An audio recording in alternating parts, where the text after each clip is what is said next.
তখন নাকি সে ক্লাস 9-এ পড়ে। সে মানে গীতা। আর ওই ছেলেটি মানে জিৎ তখন ক্লাস মেট্রিকে পাঠ্যরত। ওই থেকে শুরু।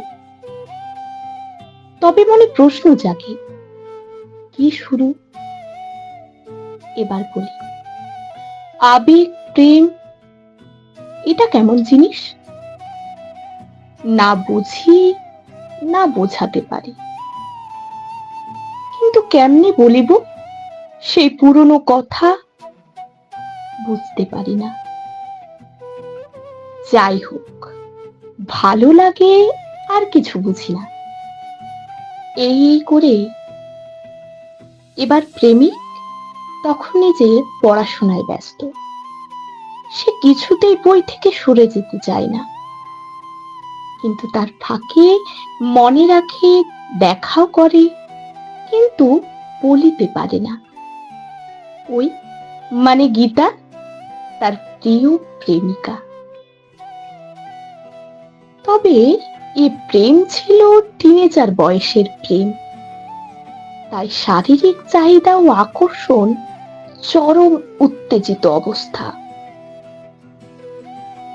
যাই হোক, এর মধ্যেও প্রেমিক তার প্রেমে অনড়। এরপর দেখতে দেখতে দিন চলে যায় কোনো এক অন্তের ঠিকানায়।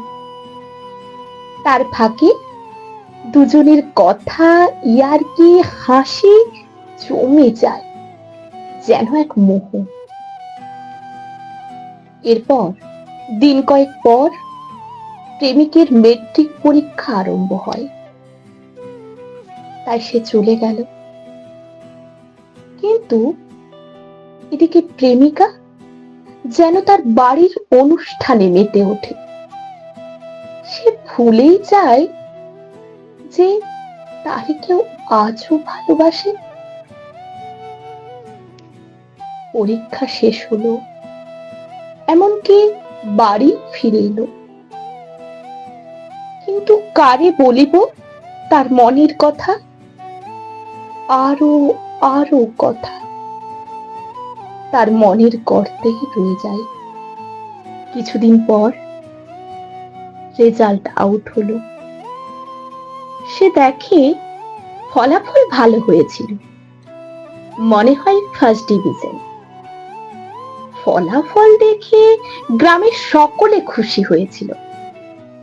খুশি হওয়াটা অস্বাভাবিক কিছু নয়, যেহেতু এই প্রত্যন্ত গ্রাম থেকে কেউ এইরকম ফলাফল করতে পারে তা ভাবা যেত না।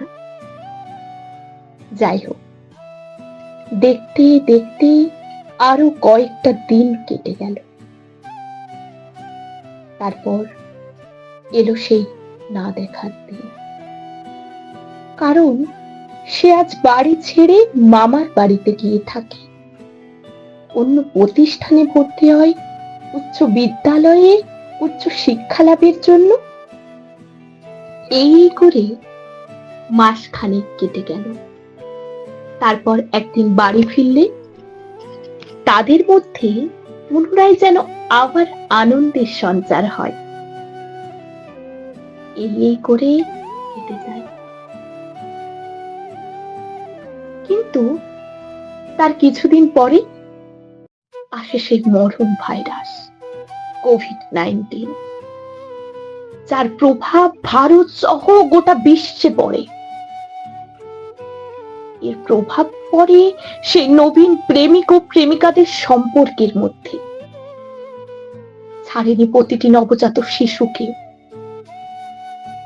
এই ভাইরাস মানুষের মধ্যে যেন দূরত্বের পথ তৈরি করে দেয়।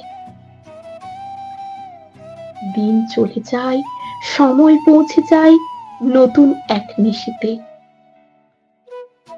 যেখানে প্রেমিক শুধু ভাবতে থাকে প্রেমিকার কাছ থেকে পাওয়া সে সুন্দর আচরণগুলো। এই করে প্রেমের চাকা পঞ্চম থেকে ষষ্ঠ বৎসরে পৌঁছালো। সেই আবেগ অচিরেই থেমে যায়।